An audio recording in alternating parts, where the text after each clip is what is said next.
আসসালামু আলাইকুম ওয়া রাহমাতুল্লাহ। প্রিয় শিক্ষার্থী বন্ধুরা, আশা করি তোমরা নিশ্চয়ই ভালো আছো। আমরা আমাদের ইংলিশ এক্সাম ফর এসএসসি বই থেকে তোমাদের ধারাবাহিক ক্লাসের আরো একটি ক্লাস নিয়ে হাজির হলাম। আমাদের আজকের ক্লাসটি হবে তোমাদের চেঞ্জিং সেন্টেন্সের উপর প্র্যাকটিস নিয়ে বা এক্সারসাইজ নিয়ে। আমরা বিগত ক্লাসে চেঞ্জিং সেন্টেন্সের যে রুলস গুলা সেগুলা 3টা ক্লাসের মধ্যে সম্পূর্ণ করেছিলাম। 3টা মিলে হয়তো বা সর্বোচ্চ 40 মিনিট মতো হবে। আমরা এটাকে 3 ভাগে ভাগ করেছি। তো এখন আমরা এই রুলস শেষে এখন আমরা প্র্যাকটিসটা দেখব একটু ব্যাখ্যা সহ কিভাবে সহজেই তোমরা আয়ত্ত করতে পারো। ফার্স্ট অফ লিখতে পাচ্ছ এখানে এক্সারসাইজ সেট 1, এখানে নমুনা হিসেবে একটা প্রশ্নের মতো দিলাম। এরপরের সেটগুলো একেবারে উত্তর সহ দেওয়া থাকবে প্রশ্ন ছাড়া, অর্থাৎ এখানে একেবারে আলাদাভাবে দেওয়া থাকবে না, এটা একেবারে এই সেন্টেন্সের সাথে এখানে যেটা করতে বলা হবে সেটা একেবারে করে দেওয়া হবে এবং ব্যাখ্যা সহ সেটা। তো এখানে দেখতে পাচ্ছ তোমরা একটা এটা একটা বুট কোয়েশ্চেন। এই বুট কোয়েশ্চেনের মধ্যে 5টা সেন্টেন্স দেওয়া আছে। এই সেন্টেন্সগুলো আমরা একটা পজিটিভ, প্যাসিভ, তারপর কমপ্লেক্স, কম্পাউন্ড, এক্সক্লেমেটরি দিয়ে রূপান্তর করব। তো আমরা দেখি একটু এখানে প্রশ্ন এবং উত্তর একই সাথে দিয়েছি আমরা। তো ফার্স্ট অফ অল দেখি এখানে প্রথম যে সেন্টেন্সটা ছিল, he was one of the greatest saints of Islam. He was one of the greatest saints of Islam. এটা করতে হবে পজিটিভ। এটা এখন আছে কিসে? এই যে গ্রেট, গ্রেটার, গ্রেটেস্ট, এটা কিন্তু সুপারলেটিভ আছে। এখন এই যে ওয়ান অফ দা আছে, এরপর superlative form great, greater, greatest. তাহলে আমরা যখন সুপারলেটিভ থেকে পজিটিভ আসবো তখন সেক্ষেত্রে আমরা জেনেছিলাম যে ওয়ান অফ দা থাকলে ভেরি ফিউ হয়। ওয়ান অফ দা থাকলে কি হয়? Very few. তাহলে আমরা কি দিলাম? এই যে ভেরি ফিউ দিলাম। ভেরি ফিউ এর উপরে কি হয় আমাদের সুপারলেটিভ ফর্মের পরের অংশটা, অর্থাৎ এখানে যেটা নাউন আছে সুপারলেটিভ ফর্মের পরের অংশটা, এই যে সেন্টস অফ ইসলাম, এই যে very few cents of Islam, এরপর দিয়ে আমরা অক্সিলারি ভার্ব। তাহলে এখানে দিতে হয় প্লুরাল ভার্ব। দিতে হয় প্লুরাল ভার্ব। এখানে সেন্টস একজন না, একের অধিক সেন্টস অফ ইসলাম ওয়ার। এই যে ওয়াজ এর ফার্স্ট ফর্ম কি? Plural form were. এরপর দিতে হয় কি আমাদের এজ পজিটিভ ফর্ম এজ। তাহলে এজ দিলাম। গ্রেটার, গ্রেটেস্ট এর পজিটিভ ফর্ম হচ্ছে আমাদের গ্রেট। এরপরে এজ, তারপর হচ্ছে সাবজেক্ট, এই যে সাবজেক্ট হি দিলাম আমরা। তাইলে আমরা যখন এই সুপারলেটিভ থেকে পজিটিভ করতে যাব সেক্ষেত্রে ওয়ান অফ দা যদি থাকে আমরা কি দিব? Very few. আর যদি শুধু দা থাকে সেক্ষেত্রে আমরা নো আদার দিব। এখানে ওয়ান অফ দা এর জন্য ভেরি ফিউ দিলাম। এরপরে সুপারলেটিভ ফর্মের পর অংশ সেন্টস অফ ইসলাম, তারপরে প্লুরাল ভার্ব দিলাম। এখানে যেহেতু এই নাউনটা প্লুরাল এর জন্য আমরা প্লুরাল ভার্ব দিলাম। এরপরে এজ, এরপরে অ্যাডজেক্টিভের superlative form, sorry positive form. এই যে এটা গ্রেট, গ্রেট, গ্রেটার, গ্রেটেস্ট, এটা মেইন ফর্ম হচ্ছে গ্রেট, অর্থাৎ অ্যাডজেক্টিভ। এই অ্যাডজেক্টিভের এই পজিটিভ ফর্ম হচ্ছে গ্রেট, অর্থাৎ গ্রেটেস্টের পজিটিভ ফর্ম গ্রেট। এরপর এজ, তারপর হচ্ছে সাবজেক্ট বা হি। এখানে দেখা যাচ্ছে ওয়ান অফ দা থাকলে পজিটিভ করার সময় শুরুতে ভেরি ফিউ বসে, এরপর অ্যাডজেক্টিভের পর অংশ সেন্টস অফ ইসলাম। তারপর যেহেতু ভেরি ফিউ প্লুরাল, তাই ভার্বটি কি হবে? প্লুরাল হবে, ওয়াজ থেকে ওয়ার। শেষে এজ প্লাস পজিটিভ ডিগ্রি বা great plus as plus subject বসে। তাহলে এই ছিল আমাদের প্রথম বাক্যটা। এরপরে দ্বিতীয় বাক্যে আসে আমরা at that time his mother asked him for a glass of water. At that time his mother asked him for a glass of water. এখানে বলা হচ্ছে না প্যাসিভ করতে, তার মানে এটা কিসে আছে? অ্যাক্টিভে আছে। তাহলে যখন অ্যাক্টিভে থাকে তখন আমরা কি করি? সাবজেক্টকে অবজেক্ট, অবজেক্টে সাবজেক্ট, এভাবে আমরা কি করি? পরিবর্তন করি। তাহলে এখানে দেখা যাচ্ছে at that time, এটা একটা অতিরিক্ত অংশ, এই জন্য এটা থেকে যাবে। at that time he was asked for a glass of water by his mother. এখানে একটু দেখা, এখানে his mother হলো সাবজেক্ট আর him হলো অবজেক্ট। প্যাসিভ করার সময় him হয়ে যাবে he, অর্থাৎ হিমের সাবজেক্ট হচ্ছে কি? হি। এটি যেহেতু ফার্স্ট সিম্পল, যেহেতু কেমনে বুঝছি আমরা? এই যে আস্কড, এটা একটা ফার্স্ট ফর্মে আছে, এই জন্য এটা কি? First simple. তাইলে অক্সিলারি হিসেবে কি বসবে? ওয়াজ বসবে। এবং এখানে যে ভার্ব আছে, ভার্বের থার্ড ফর্ম বসবে V3।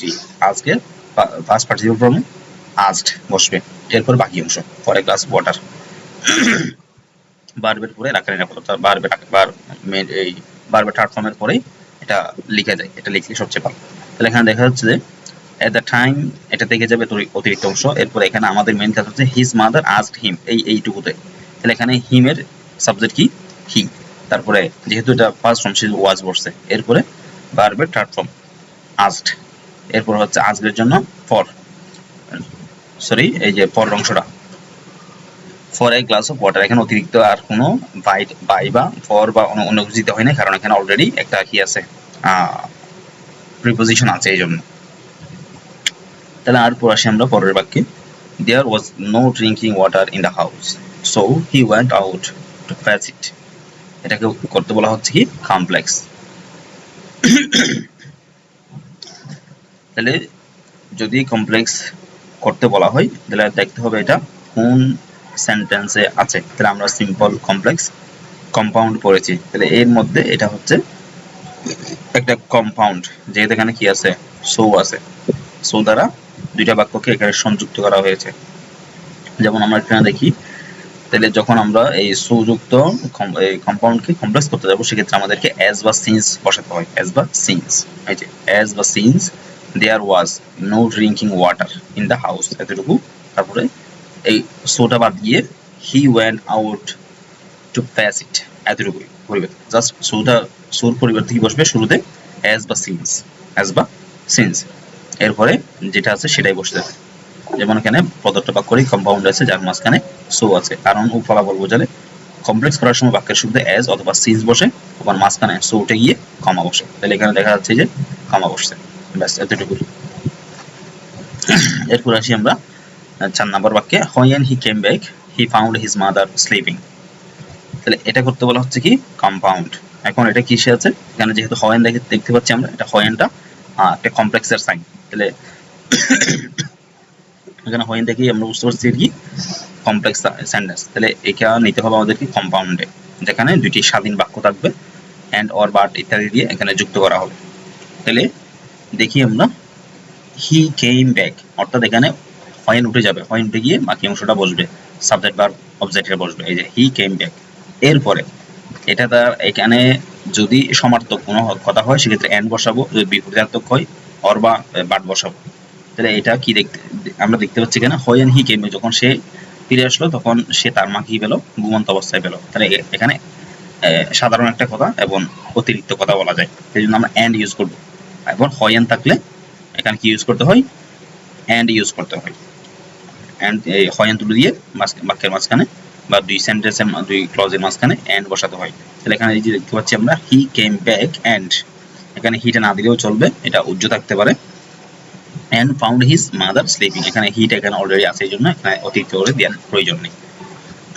he came back and found his mother sleeping, তাহলে এখানে দেখতে পাচ্ছি আমরা এটি কমপ্লেক্স বাক্যে আছে, শুরুতে হয়েন আছে। সময় নির্দেশক কমপ্লেক্স বাক্যকে কম্পাউন্ড করতে হলে হয়েন তুলে দিতে হয় এবং দুটি ক্লজের মাঝখানে and যোগ করতে হয়, তখনই আমাদের কমপ্লেক্সের কম্পাউন্ড হয়ে যায়। খুবই সিম্পল, অতিরিক্ত অংশটা বাদ দিব, বাকি যে ক্লজটা প্রথম যে ক্লজটা আছে বসে দিব, তারপর মাঝখানে ট্যান বসাবো, বাকি ক্লজটা বসে দিব, ব্যাস হয়ে গেছে। এরপর 5 নাম্বার সেন্টেন্স আসি আমরা, he showed a great love and respect to his mother. তাহলে এটা করতে বলা হচ্ছে আমাদের এক্সক্লেমেটরিতে, এবং এটা আসতে এখন অ্যাসার্টিভ, এখানে কোনো প্রশ্নবোধক বোঝাচ্ছে না বা কোনো প্রার্থনা বোঝাচ্ছে না, তারপরে কোনো এই আদেশ নিশ্চয় বোঝাচ্ছে না, এই জন্য এটা কি একটা অ্যাসার্টিভ সেন্টেন্স। তাহলে অ্যাসার্টিভ সেন্টেন্স যখন আমরা এক্সক্লেমেটরি করব তখন কি দিতে হয়, তখন সেটা নির্ভর করে কিসের উপর, এখানে এই যে গ্রেট বা ভেরি এবং এ। তাহলে এখানে যদি অ্যাসার্টিভ বাক্যে এ থাকে, এক্সক্লেমেটরি করার সময় এটা হোয়াট এ হয়ে যায়, হোয়াট এ। যদি এন থাকতো হয়তো হোয়াট এন হতো। তাহলে এখানে দেখতে পাচ্ছি আমরা এই যে what a great love, what a great love, প্রথমে বসে কি হোয়াট এ, তারপর হচ্ছে গ্রেট, তারপর বসে এখানে গ্রেটের পরের অংশটা love and respect, love and respect, তারপর হচ্ছে সাবজেক্ট হি শোড, অর্থাৎ সাবজেক্ট এবং ভার্ব। তাহলে প্রথমে বসে কি হোয়াট এ, এরপরে গ্রেট বা অ্যাডজেক্টিভটা, অ্যাডজেক্টিভের পরের অংশ, এরপরে অ্যাডজেক্টিভের পরের অংশকে লাভ এন্ড রেসপেক্ট, এরপর বসে সাবজেক্ট এবং ভার্ব। তাহলে হি শোড, এরপর অতিরিক্ত অংশটা টু হিজ মাদার। তাহলে এখানে তারপর লাস্ট হবে কি একটা এক্সক্লেমেশন চিহ্ন, এটা অবশ্যই দেওয়া হবে, না দিলে নাম্বার কাটা যাবে। এখানে দেখতে পাচ্ছি আমরা অ্যাসার্টিভ বাক্যে এ থাকলে এক্সক্লেমেটরি করার সময় হোয়াট এ দিয়ে শুরু করতে হয়, এরপর অ্যাডজেক্টিভ থেকে বাকি অংশটুকু বসে, অর্থাৎ গ্রেট, লাভ এন্ড রেসপেক্ট এটা আমরা বসালাম, এবং সবশেষে সাবজেক্ট ও ভার্ব বসে। হি শোড এটা সাবজেক্ট, এবার ভার্ব, এরপরে অবশ্যই শেষে একটি বিস্ময়সূচক চিহ্ন দিতে হবে। তার অতিরিক্ত অংশ থাকলে দিব, না দিলে না থাকলে এক্সক্লেমেশন চিহ্ন দিয়ে আমরা কি করে দিব, শেষ করে দিব। তাহলে এই ছিল আমাদের প্রথম যে প্র্যাকটিস বা এক্সারসাইজ। এরপরে আমরা দ্বিতীয় এক্সারসাইজটা করব। এটাও একটা গুড কোয়েশ্চেন। এখানে যা অ্যাড করছি বলতে গেলে সবই গুড কোয়েশ্চেন। তো তোমরা যারা এরপরে ক্লাসে চাও তোমরা একটু কমেন্টে জানাবে। আমরা আজকে ক্লাসটা এখানে শেষ করতেছি। আর যারা তোমরা এখন আমাদের বই নাওনি, তোমরা দেখতে পাচ্ছ এখানে যেভাবে দেখতেছো তোমরা এভাবে আমাদের বইটি সাজানো। এই জন্য তোমরা বইটি দ্রুত সংগ্রহ করে নাও এবং নিজেই নিজের প্রিপারেশনটা একদম হাই লেভেলে দিয়ে যাবে ইনশাআল্লাহ। আশা করি ভালো কিছু হবে। ধন্যবাদ সবাইকে।